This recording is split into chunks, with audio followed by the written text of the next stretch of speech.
तो दोस्तों आज हो गया 19 जुलाई 2020। बिहार समेत देश दुनिया की बड़ी और ताज़ा समाचार लेके आए सिर्फ आपके लिए। चलिए फटाफट खबर शुरू करते हैं। उससे पहले वो चैनल को अब तक सब्सक्राइब ना किया हो तो फटाफट चैनल को सब्सक्राइब कर दें, लाइक कर दें, शेयर कर दें ताकि इसी तरह की बड़ी खबर आपको हर रोज़ मिल सके। चलिए शुरू करते हैं आज की पहली बड़ी खबर।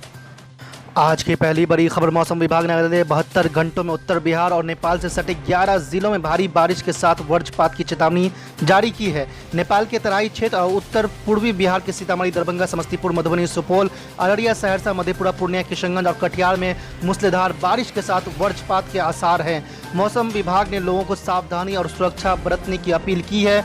मौसम विभाग केंद्र ने चेतावनी जारी कर कहा है कि रडार और अन्य उपकरणों पर मिल रहे संकेत के आधार पर ये आकलन किया गया है। इधर आपको बता दें कि पिछले 24 घंटे में उत्तर बिहार के कई इलाकों में मध्यम से भारी बारिश दर्ज की गई है। किशनगंज के तैयबपुर और सुपौल के बीरपुर में भारी बारिश से जनजीवन पर असर पड़ रहा है। इन दोनों जगह पर 180 मिलीमीटर बारिश हुई है। ठाकुरगंज में भी 70 मिलीमीटर बारिश हुई है। आज की दूसरी बड़ी खबर, बिहार के 32 जिलों में 17 जुलाई से अब तक 739 नए संक्रमितों की पहचान की गई। इसके अलावा 16 जुलाई उसके पूर्व 928 नए संक्रमित की पहचान शनिवार को हुई थी। इस प्रकार कुल 1667 नए संक्रमित की पहचान हुई है। इसके साथ ही इलाज के दौरान 4 संक्रमितों की मौत हो गई है। इसके साथ ही राज्य में संक्रमितों की संख्या बढ़कर 24,967 और मौत की संख्या बढ़कर 177 हो गई है। वहीं राज्य में अब तक 15,771 संक्रमित मरीज के इलाज के बाद स्वस्थ हो चुके हैं। राज्य में संक्रमितों के स्वस्थ होने का दर 73.17% हो गई है। दूसरी ओर स्वास्थ्य विभाग से मिली जानकारी के अनुसार बिहार के 32 जिलों में 739 नए संक्रमित मिले हैं। इनमें से पटना में 139, अरवल में 10, बांका में 9, बेगूसराय में 9, भागलपुर में 40, भोजपुर में 8, बक्सर में 26, दरभंगा में 6, पूर्वी चंपारण में 34, गया में 28, गोपालगंज में 5, जहानाबाद में 8, कैमूर में 1, लखीसराय में 17, मधेपुरा में 9, मधुबनी में 7, मुंगेर में 9, मुजफ्फरपुर में 85, नालंदा में 52, नवादा में 2, पूर्णिया में 4, रोहतास में 45, सहरसा में 11, समस्तीपुर में 29, सारण में 39, शेखपुरा में 14, शिवहर में 3, सीतामढ़ी में 5, सिवान में 7, सुपौल में 21, वैशाली में 14 और पश्चिमी चंपारण में 43 नए संक्रमितों की पहचान की गई है। आज की तीसरी बड़ी खबर, हैदराबाद में वक्फ बोर्ड के चेयरमैन के खिलाफ ऑल इंडिया मजलिस इत्तेहादुल मुस्लिमीन के राजेंद्र नगर इंचार्ज मिर्जा रहमत बेग और कॉर्पोरेटर जाफर खान कर रहे थे प्रोटेस्ट। पुलिस ने लिया हिरासत में।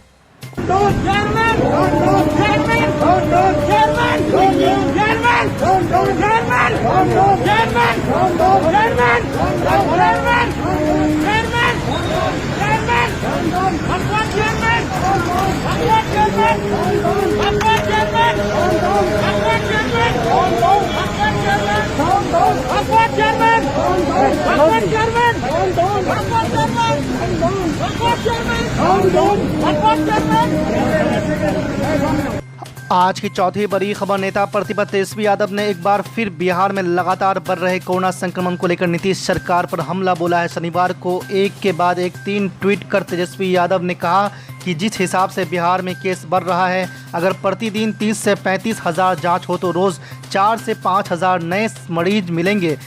आपको बता दें कि तेजस्वी यादव ने आगे बताया कि इस बात की प्रबल संभावना है कि बिहार में कोरोना का नेशनल हॉट स्पॉट ही नहीं बल्कि ग्लोबल हॉट स्पॉट बनने की ओर अग्रसर है। बिहार में जांच सबसे कम और केस पॉजिटिव रेट देश में सबसे ज़्यादा है। आज की पांचवी बड़ी खबर, ऑल इंडिया मजलिस इत्तेहादुल मुस्लिमीन के बिहार प्रदेश अध्यक्ष अख्तरुल ईमान ने बताया कि उनकी पार्टी सभी धर्म और सभी जाति की पार्टी है।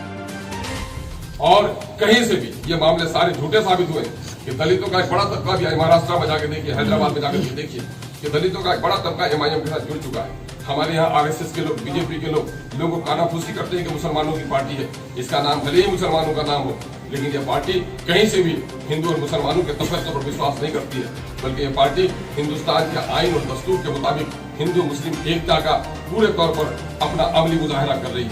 आपको एक बड़ा धोखा उस शख्स ने उस वक्त दिया जब गठबंधन के नाम पर आप सब वोट लिया, और गठबंधन के नाम पर वोट लेकर जब बीजेपी यहाँ पर हार गई थी तो पूरे हिंदुस्तान में बीजेपी के जवाल का आगाज हुआ चाह रहा था। लेकिन बीजेपी की डगमगाई हुई कश्ती को सहारा देने, बीजेपी की डूबती हुई कश्ती को उठाने में आपकी ताकत का इस्तेमाल किया।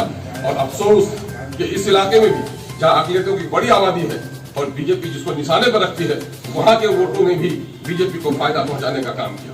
और आप जानते हैं कि नीतीश कुमार ने जहाँ बीजेपी से दूरी का वादा किया था, आज नीतीश कुमार उस बीजेपी के गोद में बैठा हुआ है। बल्कि बीजेपी तो छोटी बात हो गई है, वो आरएसएस के तमाम एजेंडों को नाफिज करने की कोशिश कर रहा है। हमारे लोग अब भी है, सादा है हमारे लोग, हम तो ये नहीं कहेंगे नादान है, सादा है हमारे लोग दोस्त और दुश्मन को नहीं पहचान पाते, या चंद मुट्ठी पर जो समाज के दलाल लोग हैं, चंद दलालों की वजह से जो लोग इन पार्टियों की दलाली करते हैं, उसकी वजह से आम लोग दिग्भ्रमित हो जाते हैं।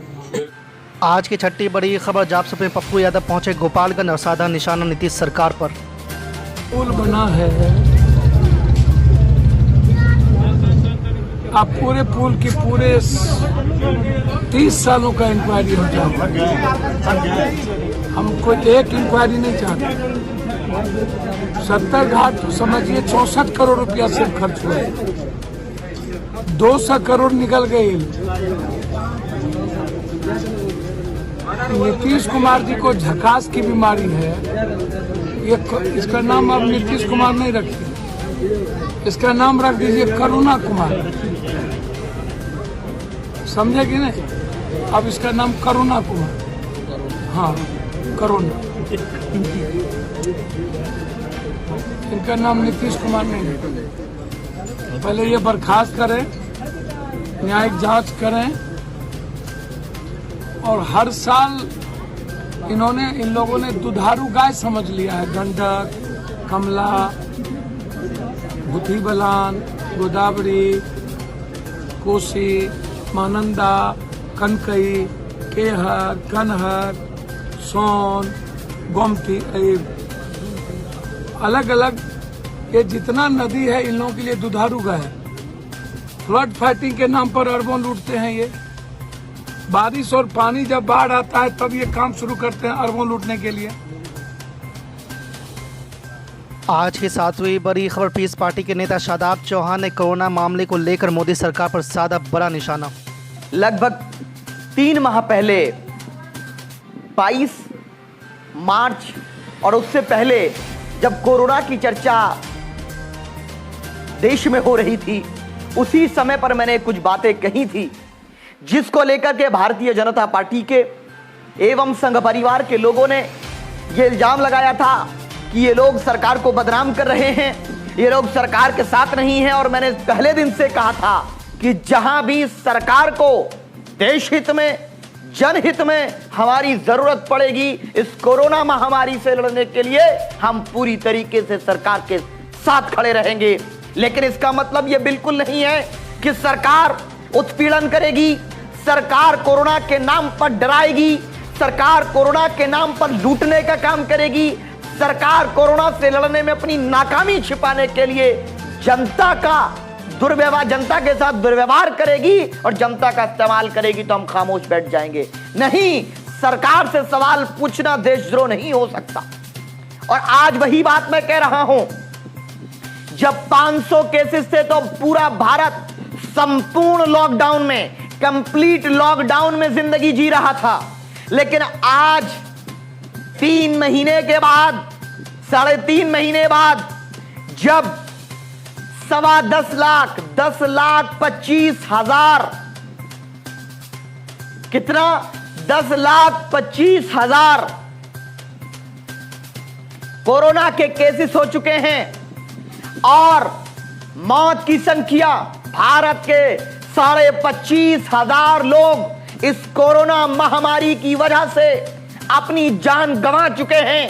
लेकिन प्रधानमंत्री नरेंद्र मोदी जी और भारतीय जनता पार्टी की सरकार कहीं पर विधायक खरीदने में बिजी है, तो कहीं पर चीन हमारे ऊपर कब्जा कर रहा है। लेकिन आज मैं सिर्फ लॉकडाउन की बात करने वाला हूं और कोरोना की बात करने वाला हूं। जब 500 केस से आगे बढ़े तो आदरणीय श्री नरेंद्र मोदी जी ने कहा कि आपको ताली बजाना पड़ेगा, ताली बजाएंगे तो कोरोना भाग जाएगा, कुछ लोग बोले इनके। उसके बाद पूरे देश ने तालियां बजाई, बहुत से लोगों ने तालियां बजाई। उसके बाद जब 10,000 के करीब केस हुए तो कहा कि दिया जलाना है, दिया जलाया। कुछ भक्तों ने तो पूरे गैस सिलेंडर को जला दिया, कहा कि हम नरेंद्र मोदी जी की बात मानेंगे। मैंने कहा ये मोदी जी जो मजदूरों के लिए करना था वो नहीं किए, जो गरीब के जीवन को यापन करने के लिए, उसकी मूल सुविधाओं को देने के लिए जो कार्य करना था नरेंद्र मोदी जी की सरकार ने वो नहीं किया। ये आज सिर्फ दिया जला करके अपनी नाकामी को छिपाने का कार्य कर रहे हैं।